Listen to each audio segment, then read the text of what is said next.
Assalamualaikum warahmatullahi wabarakatuh. Salam bahagia. Saya, Kasyati, berasal dari SMP Negeri 107 Jakarta, calon guru penggerak angkatan kelima. Izinkan saya untuk menyampaikan gambaran pemikiran filosofis Ki Hajar Dewantara. Suwardi Suryaningrat yang dikenal dengan sebutan Ki Hajar Dewantara lahir pada hari Kamis Legi, tanggal 2 Puasa 1818 atau 2 Mei 1889.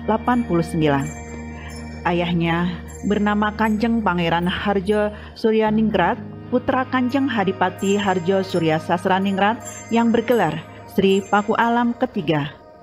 Ibunya adalah seorang putri keraton Yogyakarta yang lebih dikenal sebagai pewaris Kadilangu keturunan langsung Sunan Kalijaga. Ki Hajar Dewantara sangat tepat jika dipandang sebagai seorang pendidik yang humanis. Rentang hidupnya syarat dengan aktivitas politik, jurnalistik, dan pendidikan. Ki Hajar Dewantara memandang bahwa pendidikan adalah bidang yang dijadikan landasan pembangunan kemanusiaan di Indonesia. Sejak kecil, Ki Hajar Dewantara sudah dididik dalam suasana religius dan dilatih untuk mendalami soal-soal kesastraan dan kesenian Jawa. Sejak kecil pula, Ki Hajar Dewantara dilatih untuk hidup sederhana. Keterbatasan materi yang dialami keluarganya tidak menyurutkan semangat belajarnya. Dalam masa penjajahan Belanda dan Jepang, salah satu bidang kehidupan yang terabaikan adalah pendidikan. Tampak pada fakta terbatasnya jumlah sekolah dan sarana pendidikan bagi bangsa Indonesia pada masa itu. Hal tersebut salah satu alasan kuat bagi Ki Hajar Dewantara untuk memajukan pendidikan di Indonesia. Keyakinannya itu kemudian direalisasikan dengan mendirikan perguruan taman siswa. Di tengah keseriusannya mencurahkan perhatian dalam dunia pendidikan di taman siswa, beliau juga tetap rajin menulis. Tulisannya berjumlah ratusan buah. Melalui tulisan-tulisan itulah Ki Hajar Dewantara berhasil meletakkan dasar-dasar pendidikan nasional bagi bangsa Indonesia. Bangsa ini perlu mewarisi buah pemikiran Ki Hajar Dewantara.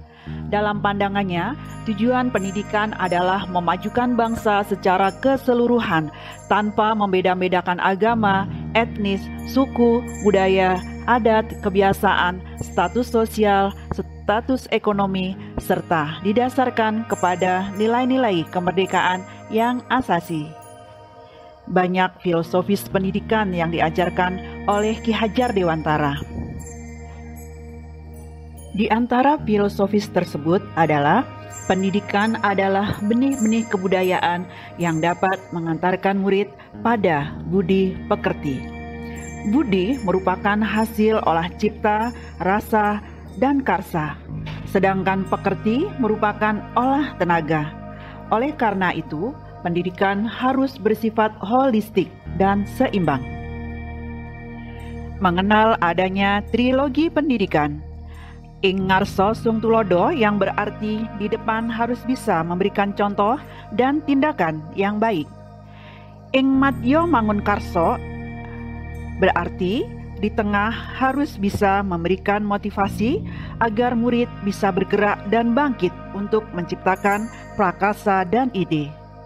Tuturi handayani yang berarti pendidik di belakang harus bisa memberikan dorongan agar murid tidak tertinggal. Pendidikan merupakan tuntunan, menuntun peserta didik untuk menemukan potensi terbaik dalam dirinya. Proses mendidik yang melibatkan penerapan nilai-nilai mencakup proses pemahaman, penghayatan, penjiwaan, dan pengamalan, sehingga ilmu yang sudah diperoleh dapat diterapkan dalam kehidupan sehari-hari. Dasar pendidikan anak berhubungan dengan kodrat alam dan kodrat zaman. Kodrat alam berarti sesuai dengan lingkungan anak berada. Pendidik harus bisa memberikan tuntunan kepada anak sesuai dengan lingkungannya masing-masing. Kodrat zaman berarti pendidik mampu membekali keterampilan anak sesuai zamannya untuk modal menghadapi tantangan. Pendidikan dan pendidik harus memandang murid dengan rasa hormat, bebas dari segala ikatan, dengan suci hati menuntun sang anak, tidak meminta suatu hak, namun hanya untuk menghamba pada murid. Belajar dari gambaran filosofis pendidikan Ki Hajar Dewantara, sudah sepantasnya seorang pendidik mulai melakukan perubahan. Dasar pendidikan Barat yang bersifat perintah, hukuman, dan ketertiban dirasakan Ki Hajar Dewantara tidak tepat dan tidak cocok untuk mendidik generasi muda Indonesia.